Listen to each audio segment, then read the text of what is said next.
The greatest destroyer of peace today is the cry of the innocent unborn child. Mother Teresa was to me an icon of compassionate care for the poor and the disadvantaged. The work she did in India really challenged entrenched notions of caste and gender roles. Mother Teresa, the tireless worker for the poor and underprivileged, has died, representing a life of charity, altruism, and virtue. Mother Teresa devoted her entire life to God and to the poor. Righteous faith will always be undermined by the powers of Satan. He makes people doubt God's witnesses, which is why many doubted whether Mother Teresa was truly perfect, chaste, and flawless. Things about her were only revealed after her death, shocking the whole world. The embodiment of compassion, the Nobel Peace Prize accepted in 1979, was the world's way of thanking Mother Teresa for her unwavering dedication to the destitute and the needy. At that moment, she delivered an inspiring speech to the world, eloquently discussing her journey to find peace through service to the world's poor and downtrodden. She also articulated her lifelong commitment to advocating for peace, promoting mutual care, and nurturing spirituality.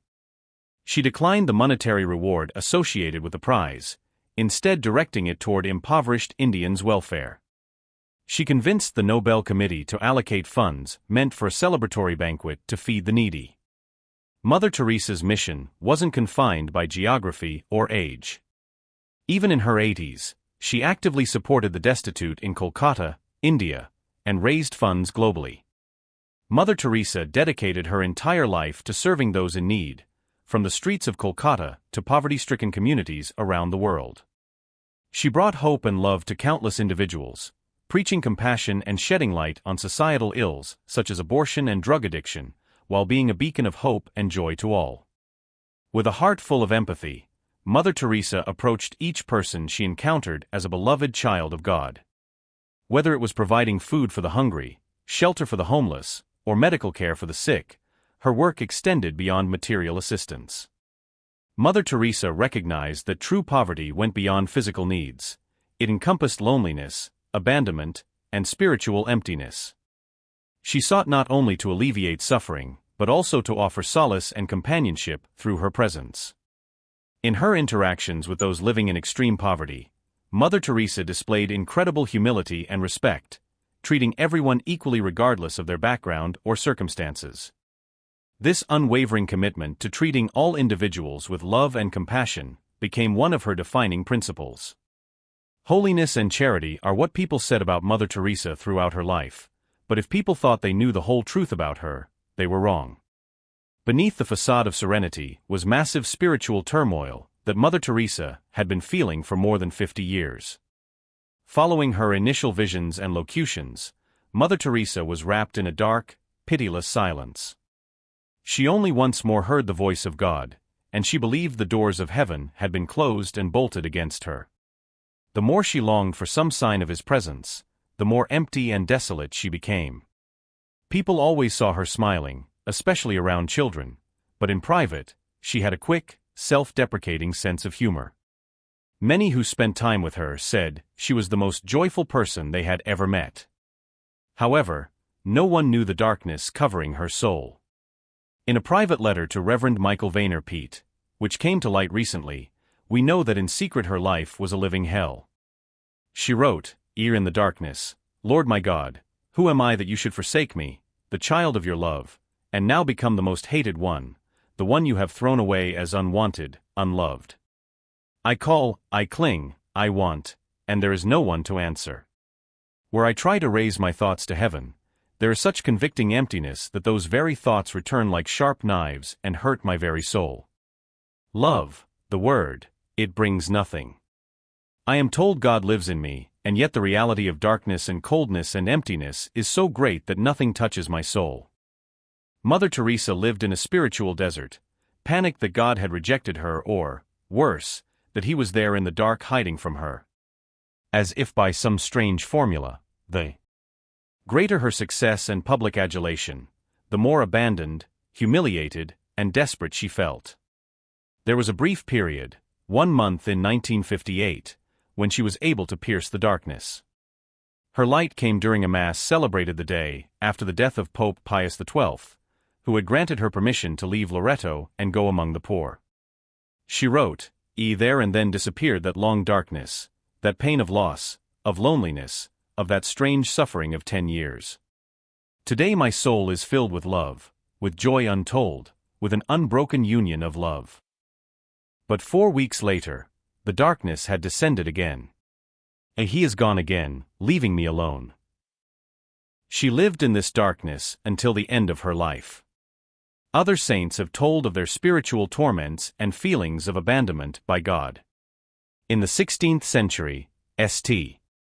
John of the Cross described the experience as the dark night of the soul. But we would be hard-pressed to find another saint who suffered a darkness so thick or a night so long as Mother Teresa. Never before, perhaps in the history of the saints, have we been given such an honest and plain-spoken account of the dark night of a soul. In Mother Teresa's dark night, we can hear all the anguish of her century, the isolation of the poor, the cries of the unwanted children, the atheists, all those who can't murmur a prayer or feel love anymore. It was as if in some way she was bearing their sufferings and sharing in the sufferings of Christ. She experienced these graces immediately or almost immediately before beginning her work in the slums for the poorest of the poor. Jesus was asking her directly, and in a most vivid way, to change her life utterly and to establish a new religious society or community of nuns. I want Indian nuns, missionaries of charity who would be my fire of love amongst the poor, the sick, the dying, and the little children. At that time, the year was 1946. Mother Teresa wrote, in all my prayers and holy communions, he is continually asking, will you refuse? Alarmed at the thought of what was being asked of her and conscious of her own littleness and weakness, Mother Teresa replied, my own Jesus, what you ask is beyond me. I can hardly understand half of the things you want. I am unworthy, I am sinful, I am weak. But later in the interchange between them, she hears Jesus saying to her, you are, I know, the most incapable person, weak and sinful, but just because you are that, I want to use you for my glory. Will you refuse? And again, fear not, it is I who am asking you to do this for me. Fear not even if the whole world is against you, laughs at you, your companions and superiors look down on you. Fear not, it is I in you, with you, for you. In 1974, she wrote to a priest suffering his own spiritual blackness, in you today, he wants to relive his complete submission to his Father. It does not matter what you feel, but what he feels in you. You and I must let him live in us and through us in the world. We now see these words as beautifully autobiographical, reflecting her awareness that in her emptiness and poverty, she was being mystically grafted onto the life of Christ, being emptied as he was in assuming our humanity, and being crucified as he was in offering himself for our sins.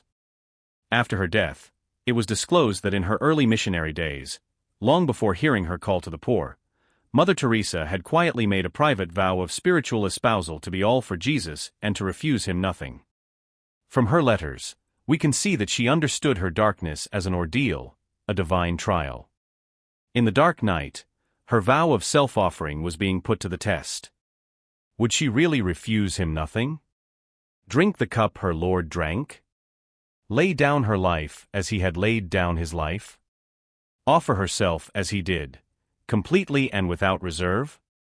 In her dark night, Jesus was claiming Mother Teresa for his own, pledging himself to his spiritual bride, pruning away her self-love and pride, purifying her in heart, mind, and intention, stripping away all that would keep her from total union with him.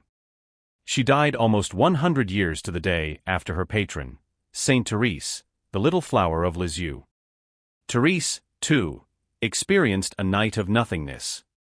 On her deathbed, she heard demonic voices telling her that heaven was just a figment of her imagination. Following Therese into this night of nothingness, Mother Teresa, too, sought the holy face of the crucified and the crushed and the dying, walked the path of spiritual childhood in the small, ordinary realities of her days, and lived her life one little act of love at a time. On the day Mother Teresa died, her sisters laid her in state beneath Our Lady of Fatima, a statue of the Blessed Mother depicted as she appeared to the children at Fatima. It was fitting in a way that no one could have known at the time. Few knew that she had been guided all these years by apparitions and a voice heard one summer long ago. Few knew that she was of the world to Mary's love for her children, to show us the blessed fruit of Mary's womb, Jesus. We can now see that Mother Teresa was among the first fruits of the Pope's consecration of the world to Mary's Immaculate Heart, bearing the white flame of her heart into the darkest places of our time.